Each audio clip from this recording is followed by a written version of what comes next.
Can a stepmother successfully raise another woman's children? Colgate All-Purpose Tooth Powder presents the real-life story of Kay Fairchild, a stepmother who tried.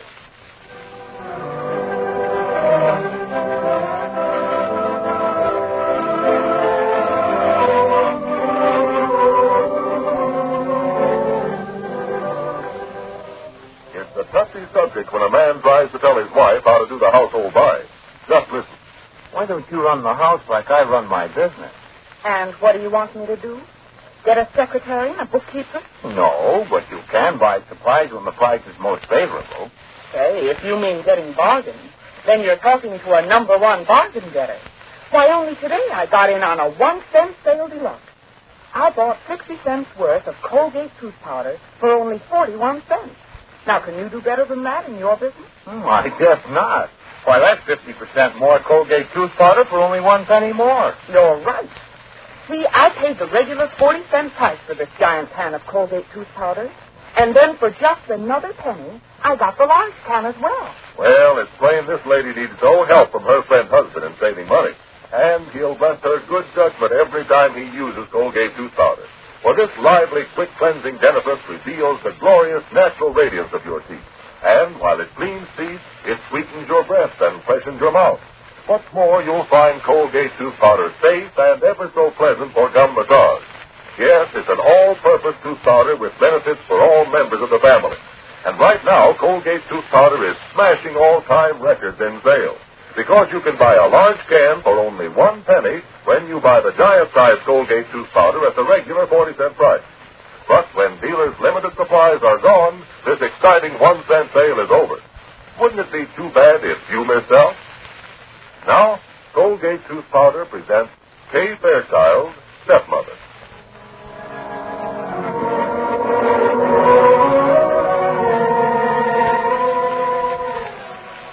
David Hausman wants to win Kay Fairchild away from her husband. And he justifies this unorthodox ambition with the claim that he loves her and John doesn't. Peg has made up her mind that she's going to try to advance David's cause. Her reasoning is simple, if perhaps a trifle selfish.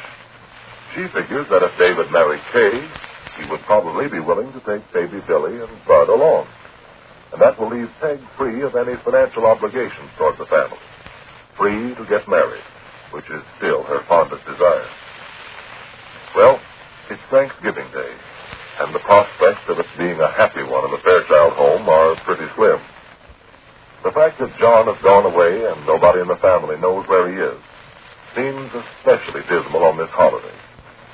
Out in the kitchen, Bud, hands in his pockets, leaning against the table, is gloomily watching Mattie baste the turkey. Listen. You's a mighty fine-looking bird, getting nice and brown, too. Yeah, I bet your mouth is watering something powerful, ain't it, boy? Uh-huh.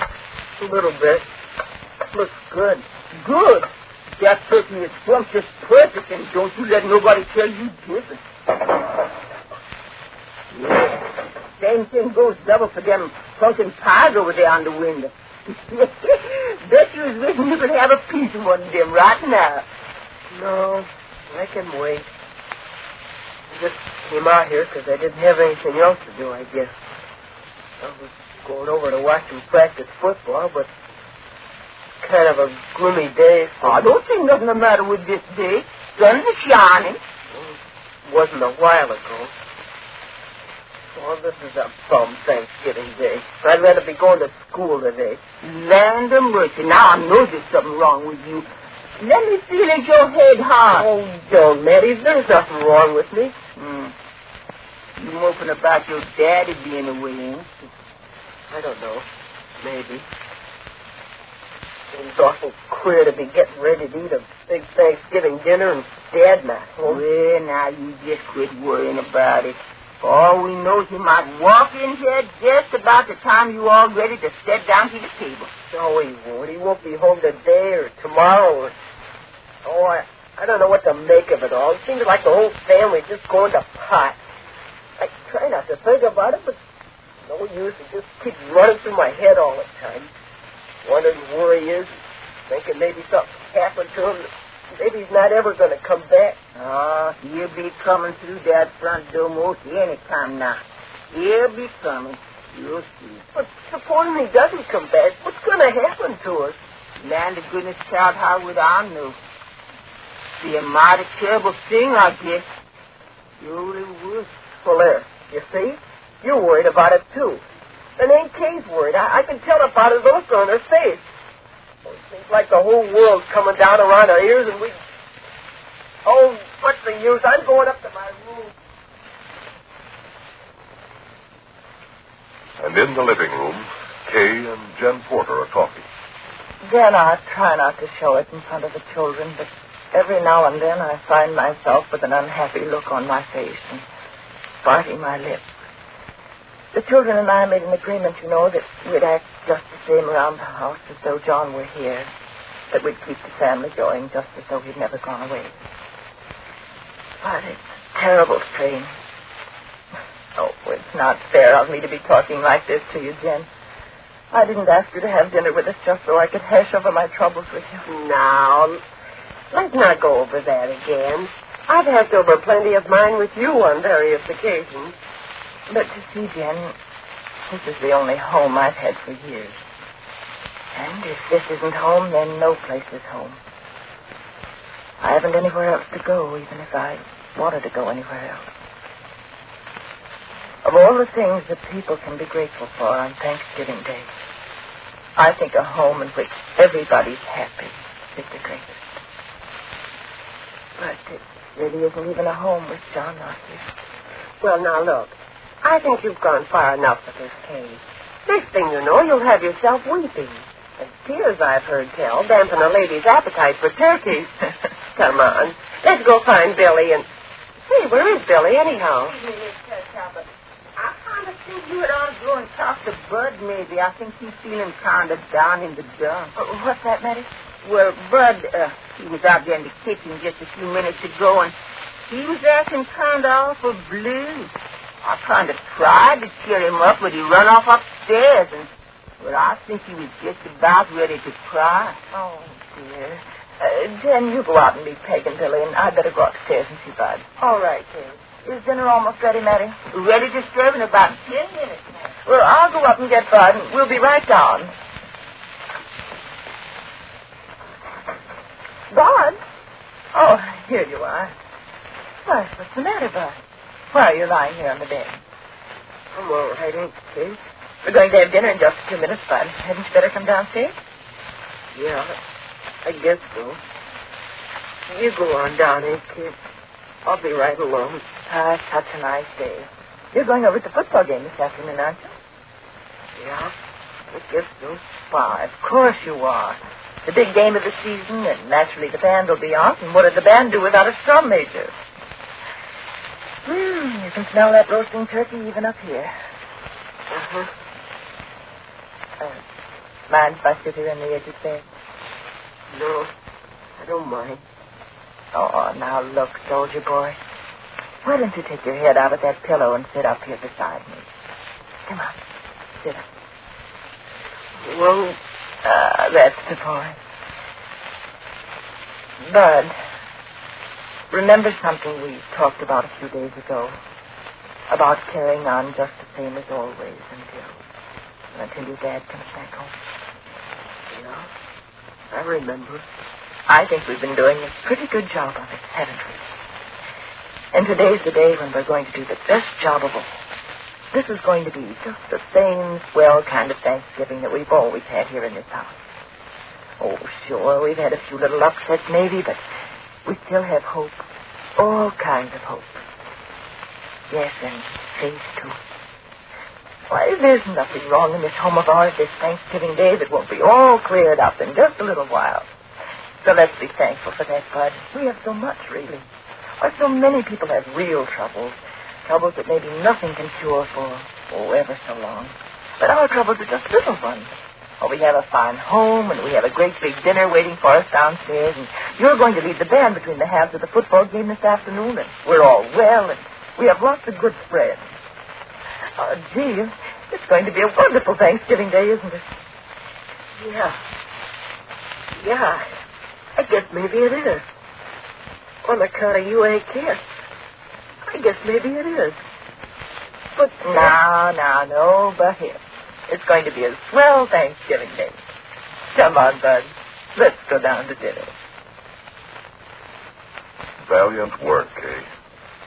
Feeling pretty blue yourself, but you're never going to let Bud know it. It's good you don't know that just a few blocks across town in Mother Fairchild's apartment, your husband is sitting on a divan close to Carolyn Adams and saying, I believe this is going to turn out to be the most satisfactory Thanksgiving I've ever known. But look at the red turkey your mother's cooking out there in the kitchen. I'm inclined to agree with you. Oh, it's not the turkey. It's not the fact that Mother is out there cooking the dinner. It's something else. What, John? I don't know. But I'm feeling terribly frank today, and so I'll confess that being around you gives me a kind of exhilaration that I haven't experienced for quite a long while. Say, since the days when you first met your wife? Let's not bring my wife into the discussion. You weren't nearly so exhilarated a few hours ago, John. When I came, you were very glum. You were wishing you could be home with your family, weren't you? No, of course I wasn't. You lie like a gentleman, my good friend. Or at least you're learning. Well, if a man doesn't have his family on Thanksgiving Day, he must take the next best thing. You find me a pretty satisfactory next best thing, John. Listen, Carolyn, Don't bother answering, my dear. Let's go out to the dining room. I believe your mother's ready to serve dinner.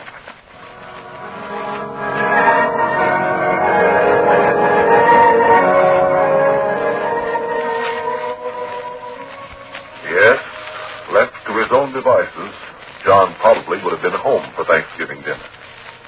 But Carolyn Adams is able to make him forget. Carolyn is obviously a very wise person. She knows John perhaps better than he knows himself. But she seems very willing to have him admire her. Is Carolyn going to prove a dangerous obstacle to Kay's attempt to bring John back to his family? Now, here are the facts. Plain facts in plain language. Colgate All-Purpose Tooth Powder is a safe, smooth, rich foaming dentifrice. It loosens dingy film stains on teeth with amazing speed, leaves teeth sparkling bright, radiant with natural luster. Then, Colgate's flavorsome foam freshens your mouth and sweetens your breath. And for final good measure, Colgate Tooth Powder is safe for gum massage. With all these benefits, you will agree that Colgate Tooth Powder, even at its regular price, is one swell value. But listen, our big 1-cent sale is still on, and you can actually buy a large can of Colgate Tooth Powder for just 1 cent. Yes, 1 modest penny when you buy the giant can at the regular 40-cent price. That's 50% more tooth powder for only 1 penny more. Why, it's colossal.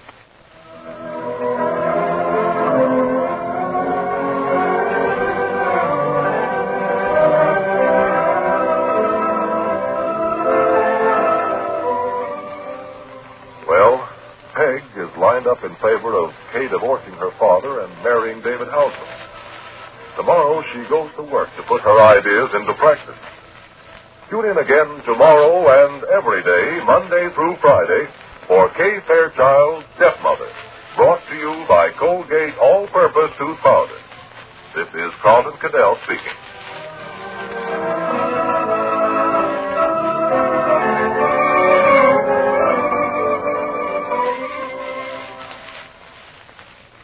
Wouldn't you call yourself lucky to get a gift from Wayne King, America's most popular orchestra leader? This gift is a free 25-cent jar of Cashmere Bouquet Cold Cream for cleansing when you buy 1 jar at the regular 25-cent price. And you also receive free a photograph of Wayne King. Discover for yourself the thrilling result of Cashmere Bouquet Face Cream. See how this light, refreshing cream leaves your skin radiantly clean, soft and smooth to your touch, and scented with Cashmere Bouquet, the fragrance men love. It's a beauty bargain they look.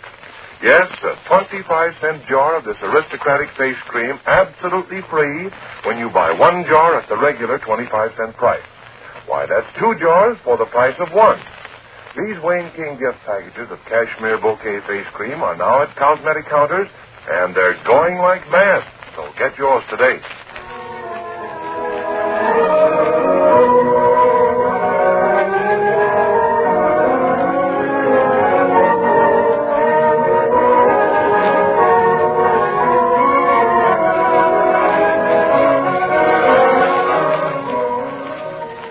This is the Columbia Broadcasting System. The WBBM Air Theater, Wrigley Building, Chicago.